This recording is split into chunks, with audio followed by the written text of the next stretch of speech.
কোহলি রোহিতকে টপকে কে 2025 সালে সবচেয়ে ধনী 10 ক্রিকেটারের তালিকা ফাঁস। বন্ধুরা, আপনারা যদি দেখতে চান তাহলে ভিডিওটি শেষ অবধি দেখতে হবে। চ্যানেলটিকে সাবস্ক্রাইব করে একটা লাইক দিতে হবে এবং নোটিফিকেশন বেল আইকন দাবাতে হবে।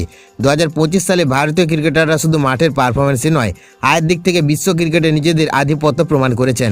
বিসিসিআইয়ের কেন্দ্রীয় চুক্তি, আইপিএলের মোটা অঙ্কের পারিশ্রমিক এবং একের পর এক বড় ব্র্যান্ড এন্ডোর্সমেন্ট, এই তিনের সমন্বয়ে ভারতীয় ক্রিকেটের অর্থনীতি আরও শক্ত ভিতের উপর দাঁড়িয়েছে। মিডিয়া রিপোর্ট অনুযায়ী 2025 সালে বিশ্বের সবচেয়ে আয়কারী ক্রিকেটার হিসেবে উঠে এসেছে প্রাক্তন ভারত অধিনায়ক বিরাট কোহলি। চলতি বছরে তার মোট আয় আনুমানিক 250 থেকে 300 কোটি টাকার মধ্যে। এর মধ্যে রয়্যাল চ্যালেঞ্জার বেঙ্গালুরু থেকে আইপিএলে পারিশ্রমিক প্রায় 21 কোটি টাকা, বিসিসিআইয়ের কেন্দ্রীয় চুক্তি থেকে প্রায় 7 কোটি টাকা এবং বিভিন্ন নামী ব্র্যান্ডের সঙ্গে চুক্তি থেকে বিপুল অঙ্কের আয় রয়েছে। এই তালিকায় দ্বিতীয় স্থানে রয়েছে বর্তমান ভারত অধিনায়ক রোহিত শর্মা। তার বার্ষিক আয় আনুমানিক 150 থেকে 180 কোটি টাকা।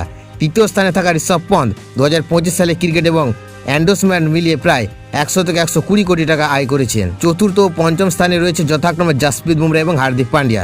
বুমরার আয় প্রায় 90 থেকে 110 কোটি টাকা, আর হার্দিক পান্ডিয়ার আয় আনুমানিক 80 থেকে 100 কোটি টাকা। শ্রেয়াস আর উল্লেখযোগ্যভাবে উত্থান ঘটিয়ে ষষ্ঠ স্থানে উঠে এসেছেন, যার আয় 70 থেকে 85 কোটি টাকার মধ্যে। ভারতীয়দের দাপটের মাঝেও একজন বিদেশি ক্রিকেটার তালিকায় জায়গা করে নিয়েছেন। অস্ট্রেলিয়ার অধিনায়ক প্যাট কামিন্স 60 থেকে 75 কোটি টাকা আয় করে শীর্ষ উপার্জনকারীদের মধ্যে একমাত্র বিদেশি হিসেবে স্থান পেয়েছেন। গিলের আয় 50 থেকে 65 কোটি, রাহুলের 45 থেকে 55 কোটি এবং জাদেজার 40 থেকে 50 কোটি টাকার মধ্যে। এই পরিসংখ্যান স্পষ্ট করে দেয় বিশ্ব ক্রিকেটে অর্থনীতিতে ভারতের প্রভাব এখন সর্বোচ্চ স্তরে রয়েছে।